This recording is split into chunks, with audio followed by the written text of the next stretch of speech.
गंगा के किनारे। अब देखिए, हम एक दो बार गंगा नहा ले तो क्या सोचते हैं कि पाप धुल गया, धुल गया। बोले महाराज, गंगा मैया स्वयं कहती कि प्रभु, लोग मुझ पर पाप धोएंगे तो ये पाप कहाँ जाएगा। बोले कि ये पाप जाएगा कहाँ? गंगा का पाप आपके ही अंदर आएगा। कैसे आएगा? घूम फिर करके देखिए। गंगा का जल कहाँ जाता है?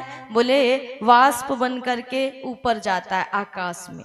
आकाश में वही वाष्प क्या बन जाते हैं? बादल बन जाते हैं। वही बादल क्या करते हैं? वर्षा करते हैं। जब तुम अन्न लगाते हो तो वही वर्षा होती है, उसी से तुम अन्न उगाते हो। अब अन्न को काट करके आप लाते हैं, उसी अन्न को आप पाते हैं, तो कहीं ना कहीं आपका छोड़ा पाप घूम फिर करके आप ही पर आ गया ना, अन्न से इस मन में समा गया ना। इसलिए माना जाता है कि वो पाप जो आप छोड़ करके आए ना, घूम फिर करके तुम्हारे ही पास लौटना है। गंगा भी उसे नहीं रखती महाराज। इसलिए कर्म ऊंचा करिए, निकृष्ट नहीं करिए, नहीं तो गंगा भी उसे नहीं धो पाएगी महाराज। क्योंकि कहा जाता है, एक गीत गाते हैं कि तन को जल से धुलाना सरल है, मगर मन को निर्मल बनाना बड़ी बात है।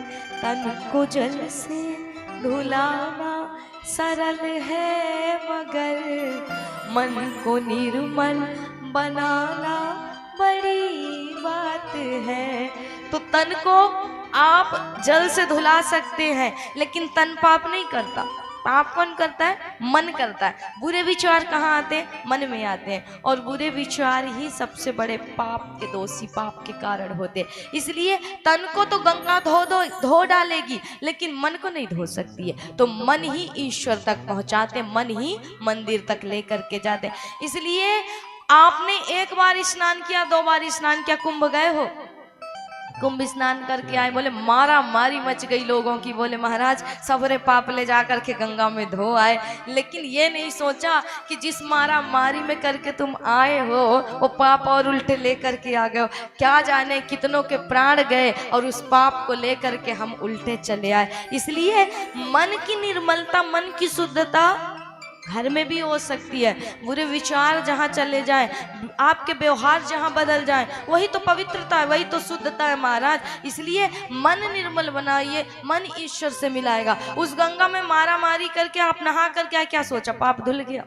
बोले महाराज, भारद्वाज जी क्या शिक्षा देते हैं कि त्रिवेणी में रह करके भी, रोज इस गंगा में नहा करके भी, स्नान करके भी मन का संशय नहीं गया, मन को समाधान नहीं मिला, फिर हमारे मन का होगा? एक बार नहाने से क्या पाप धुल जाएगा, समाधान मिल जाएगा? बोले ऐसा नहीं।